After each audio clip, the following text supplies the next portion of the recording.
Bill O'Reilly is with us. You've interviewed all these presidents, including Obama. That's something I never got to do. And so you have a perspective unlike a lot of other people. Do you agree with my analysis? John McCain, Ronald Reagan, George H.W. Bush are treated one way in life and then bludgeoned, then praised when they die. But not a nice thing was ever said before. Yeah, I mean, I think we can focus in on McCain and Bush the elder because that's very recent. You know, last night on BillO'Reilly.com, where I do analysis every evening, I read the two letters that President Bush the elder sent me with the caveat that I was not to make them public until he passed. And one of them is about press bias. And this was written to me on December 8th, 2007. I'm just going to quote a paragraph. He goes, "Dear Bill, first I agree with you about national press bias. There are, of course, exceptions, but for the most part, I think there's clear favoritism for the liberals and for the Democrats. Of course, I may be biased because some, like the New York Times, they are the worst, mercilessly hammer the president, my son, all the time, and I don't like it. You ask about 88, 92. I felt I got much fairer treatment in 88 than in 92. I don't recall any advice on dealing with the press from my friend Ronald Reagan." And he goes on that he wasn't treated fairly and neither was his son. But now, in an effort, and it's pretty transparent, to diminish President Trump, they're saying good things about Bush, like, well, we didn't really like him then, but at least he was civil, and now look what we have. Interesting on the Behar front, as you know, when I was on The View a few years ago, Behar and Whoopi Goldberg walked off the show. By the way, that was one of the greatest moments in The View's history. Which was great for me. I just took the show over. I thought Barbara Walters was going to have a heart attack, but I think Behar may leave that show, may quit, because she's basically now descended into the world of hatred. She's not a pundit. She's not a comedian. She's not a hostess. She's a hater.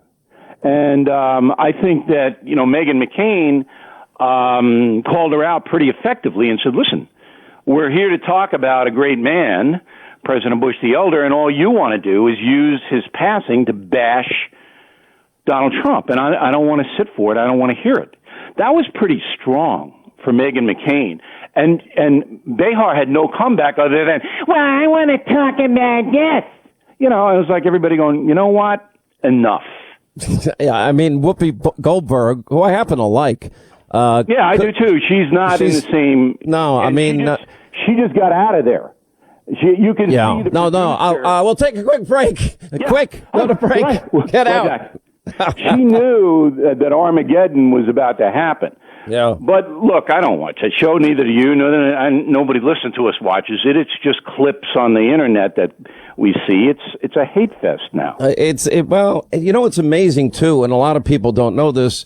You're like a savant when it comes to television numbers and ratings, and I don't have the knowledge and ratings and analysis in my mind that you do. And one thing that surprises people, when I was having that big fight with Jimmy Kimmel, a Twitter fight, my last one, I kind of put it away after that, and he ended up apologizing because I was hitting him so hard. But, Howard Stern, I heard him comment on it. He was being fair, and he's best friends with Jimmy Kimmel, and I'm fine with that. But he said, why is Kimmel responding to Hannity, a cable guy? Probably Hannity wants to be on the broadcast. And I'm like, my ratings are twice as high as his. What are you talking about? Twice as many, and with radio, it's 3 times. Well, Kimmel lost that, and it's not about ideology. It's about, look, Americans, when they are listening to a media person, no matter who it is, they will tolerate an enormous amount of BS, but they don't want you to be unfair. That is the real. If you look at the cable news ratings, the people who succeed over time, they might be conservative, they might be liberal, but they're genuinely perceived as being fair. It's the haters who go down in flames. And Kimmel came across as nasty. And, I know Kimmel. And that was to the First Lady. Time. Yeah. And, in person. Do you like him? I mean, is he a good guy? I don't know the guy. I like him. I have to say I like him, but I think what's happened to him, and now Colbert. He's running third and late night, and all their numbers have collapsed, by the way. You, on a daily basis on FNC, beat all of them. Okay, Crazy. so late night's not what it used to be. But the what networks aren't built. My point is that these networks, daytime, get nothing. I'm looking at the numbers. It's a changing world, that's for sure. But Kimmel lost because it was perceived by the regular people that he was basically being nasty, unnecessarily nasty. To Melania. If you're going to play that game, you're only going to get the ideologues, and it's not enough late night. And honestly, the only reason I engaged, I thought it was so over the line, cruel, mean, and Melania was just reading a book to children. Right. And he just was and that's mocking what her. And absolutely. They don't want, the American public, don't want Melania Trump dragged into this mess and disparaged. I got to take a quick break. We'll come back more with Bill O'Reilly, his book, Killing the SS.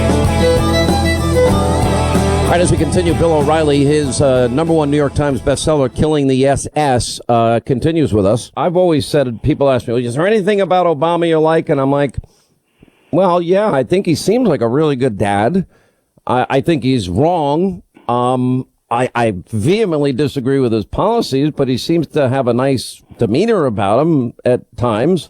He had a very powerful presence on the campaign trail. Looking back now, there was John McCain, and he didn't have a shot in 2008. What did you think of him? Okay. I spent some time with him, and I saw Michelle Obama be very kind to people while she didn't even know I was watching her.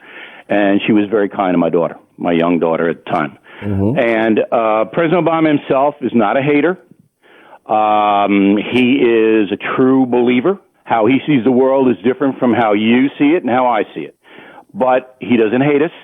And when my interactions with him were always respectful, we found common ground on the Brothers Keeper situation, mentoring inner city black males. And I helped him a lot on that. And he was very respectful to me. I have no beef at all about Barack Obama, the man. And on policy, we gave him 8 years. We, the country, gave him 8 years. Yeah, it didn't turn out well. No. Economically and foreign policy-wise, it did not. Wow. However, he respected the office. The White House ran effectively. It's just that the policies did not work. That's just politics.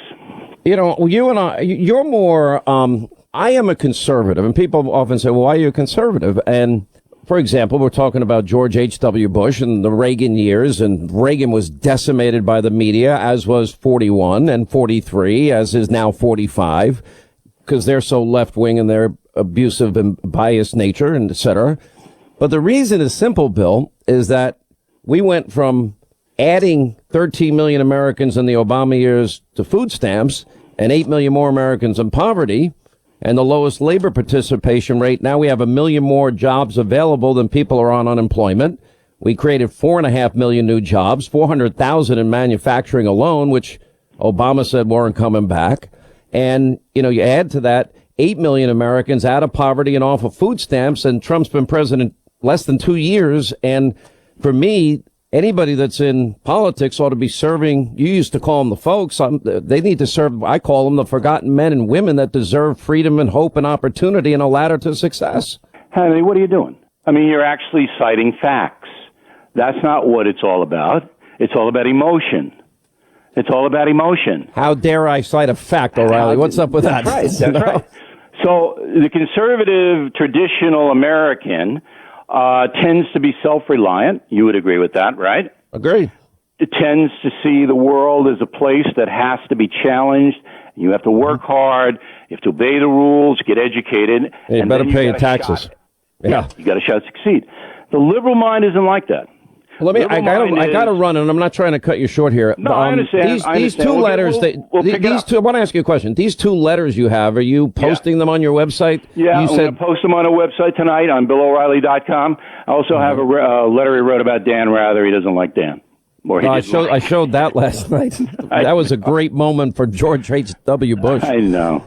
All right, Bill O'Reilly, his book is called... I really appreciate you having me in, Sean. Very kind thank of you. Appreciate you. Will you please take back that slot, please? You let us down. You let the folks down, Bill. Come on. We'll be number 1 again. We'll storm it. All right, the book is called Killing the SS. Bookstores everywhere, Amazon.com. We have a link on our website, Hannity.com, and you're going to enjoy it. It's really fascinating. It's part of the Killing series that Bill has been doing.